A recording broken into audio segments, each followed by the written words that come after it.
being pregnant with my first child was probably like the moment where I think I realized how important this type of work is. And I was really blessed and lucky to have an Indigenous doula by my side through my first pregnancy and birth. And I felt like that was not something easy to find. And so I felt so grateful and like that was such a gift.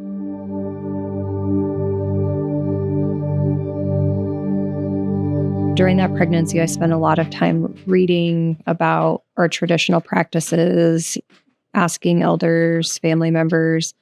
And so that was really when the spark was lit for me. And then receiving that care from an Indigenous doula really just felt so powerful. And then I think it kind of, I became a doula actually prior to giving birth and did some doula work, but kind of in between while I was in nursing school and nurse practitioner school, just kind of here and there. But then we had this moment where Perigee Fund and people representing them approached me and asked, they'd heard about me through a friend and asked if I would want to meet with them to talk about what it would look like to do Indigenous birth justice work and any ideas that I had.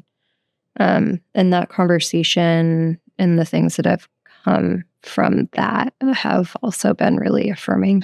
I've known Danica since I was early in nursing school. We are related through marriage. She reached out to me saying, "Hey, are you interested? I have this kind of cool project." I was a labor and delivery nurse, and I always felt a connection and a pull towards my own Native families. I would always, tell my fellow nurses, ask them about their family, ask them what reservation they're from, just to build that relationship and that trust. And so when Danica reached out, like, "Hey, this is kind of what we're thinking about doing," I was immediately like, yes, how can I be involved? How can I help?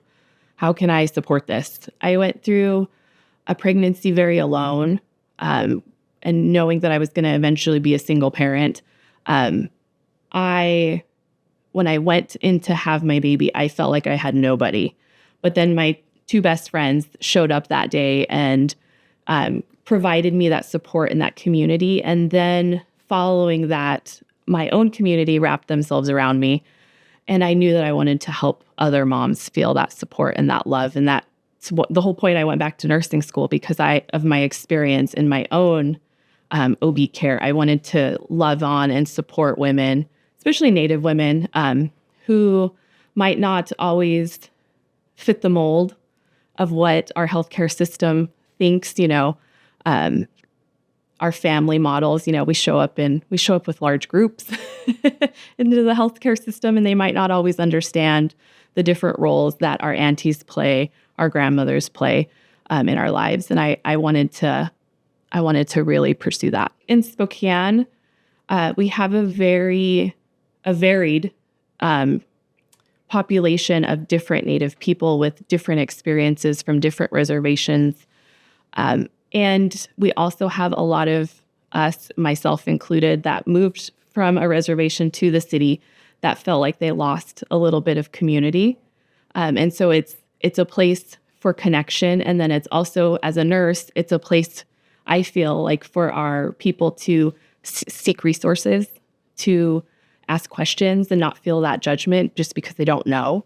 So if you don't know where a baby comes from, you have a place and people and aunties and sisters and grandmas that can answer those questions for you that maybe you weren't taught growing up. And I think that we also, because of boarding schools and reservations and the historical traumas, we lost a lot of that historical, cultural knowledge.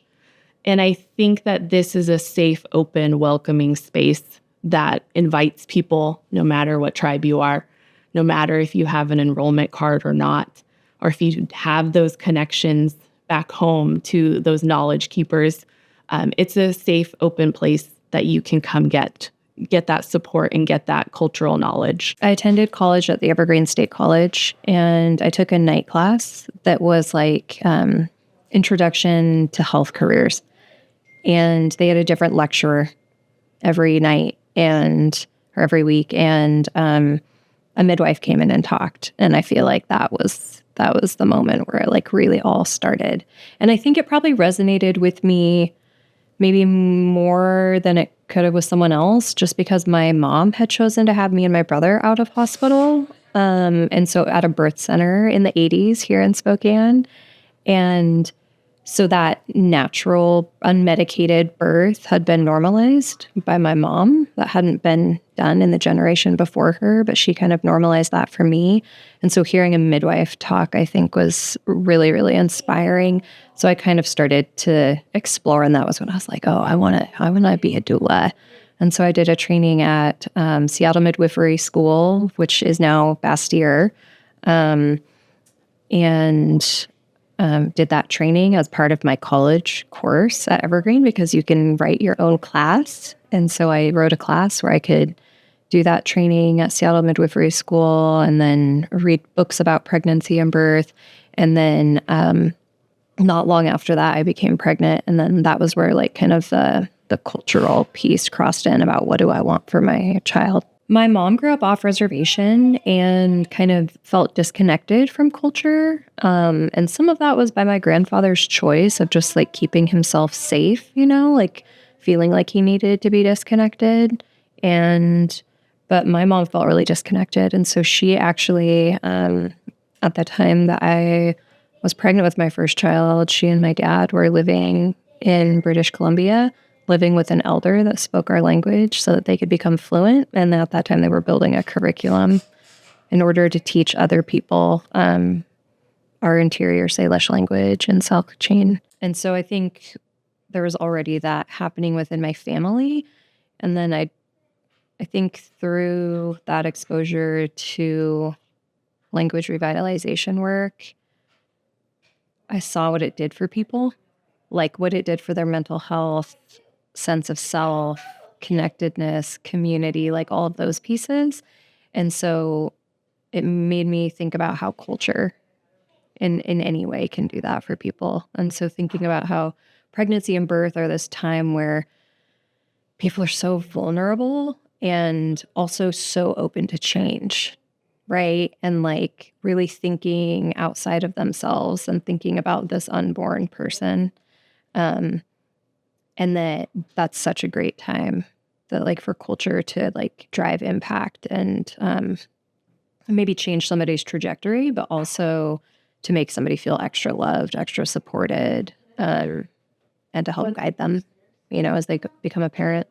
When they started this Birth Justice Center, we weren't pregnant. We weren't trying to have a baby yet, but it was really awesome to know that those services were available.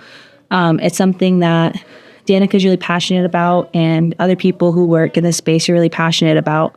So through learning more about specifically why these birth centers are important to Indigenous populations, learning more about like culturally informed care, and learning about how like maternal mortality rates can be really high for Indigenous populations. I knew that having a doula was something that I would want to do. Some people don't like to have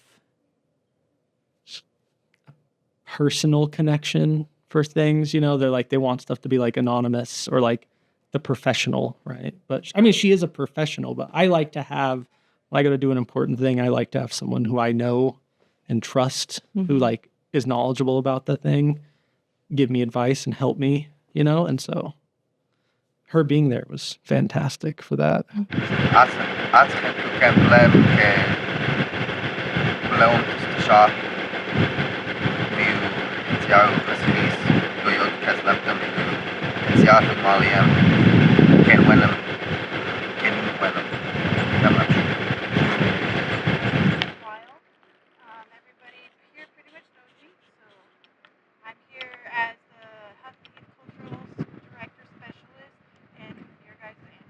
I first met Danica when I came here, moved to Spokane off the res like maybe 14-ish years ago when I enrolled my son at the school her parents were running. The Salish Immersion School.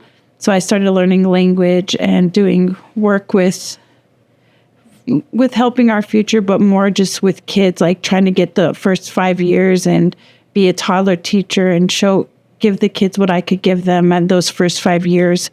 And later learning that actually it starts even before that in the womb.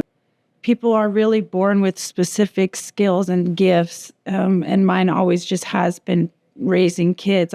My childhood wasn't good. I didn't have parents that were active. They were drug addicts and alcoholics. So from a very young age, I was raising my siblings and any little kid that was my mom or dad's friend that they partied with, because I was oldest. So I don't know that I chose that role. It was chosen for me.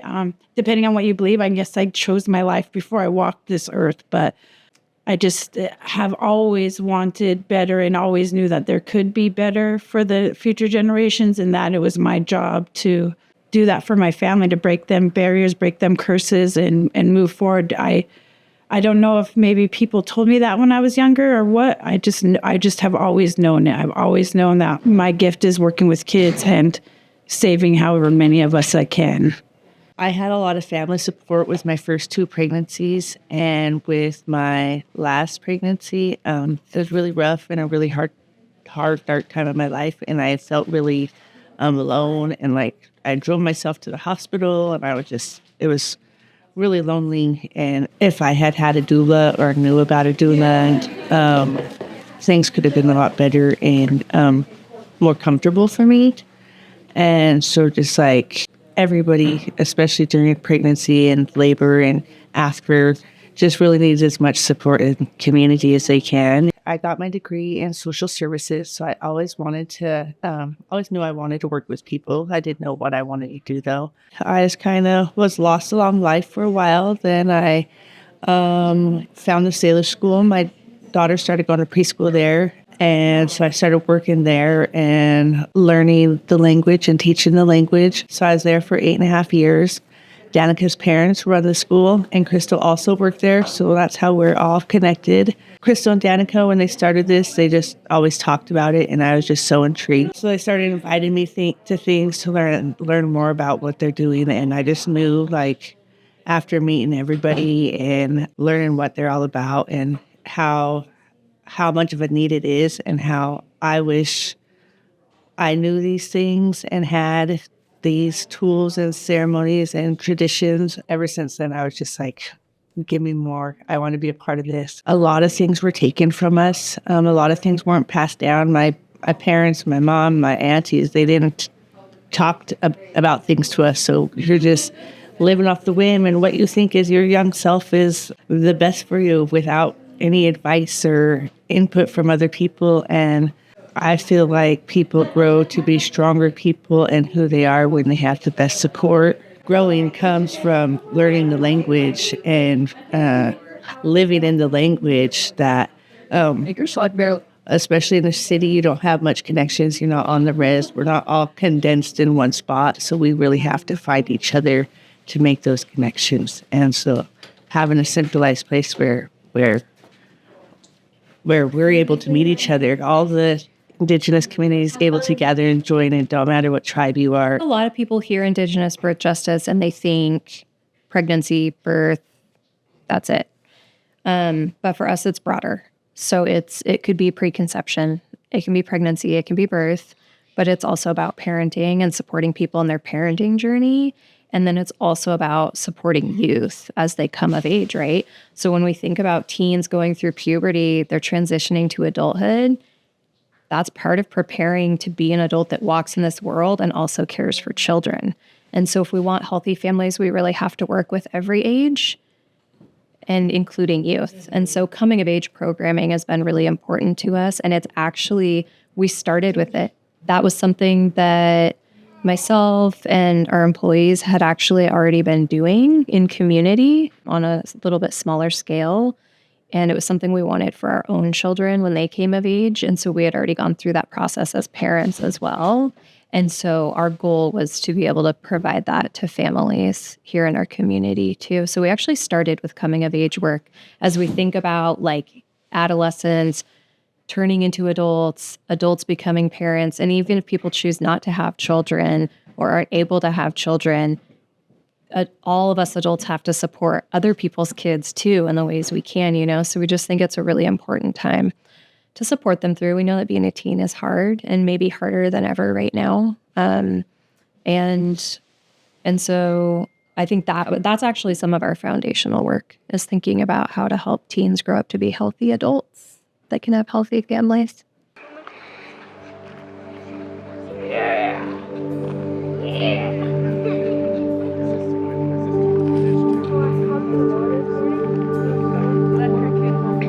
I feel like I've changed a lot. Like, it went by so fast. Like, it was at like the start of the year. I'm like, I don't know if I want to do this or not. I don't know if I'm gonna get along with people. I don't know if I'm gonna like them. Throughout the like middle, I'm like, okay, they're okay. I don't know if I can trust them yet. And now I'm like, okay, I don't want this to end. I really like it here because I feel really supported and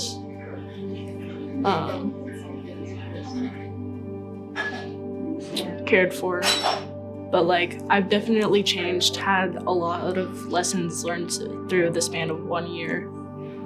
Went on different trips, got to canoe, go huckleberry picking, which that was a lot of huckleberries. It was like that much. And got to go camping, like talk to people, got to learn like different traditions and food stuff, and go like picking for different things and make like food. Yeah. It's so important to me to know that there are people who are learning and reclaiming the coming of age ceremonies. That way, eventually, after she goes through puberty, she's able to have people to also bring her through that training. That's something that I didn't have growing up. So it is really just like incredibly meaningful and powerful to me to know that there are so many other people doing the work and relearning and reclaiming those practices. That way, we're all able to teach each other and share it with each other. We continue to be in relationship with families, and it, in a way that they feel comfortable with and based on their needs, but that we continue to have the relationship with them, and that we hope that we're still in contact and that they know they can call on us for advice or help, even if their baby is 1 year old or 3 years old, So that's one of our goals, is that even, while we might kind of back off how often we see them, that we still stay in touch and that we can have that relationship through time as their child grows.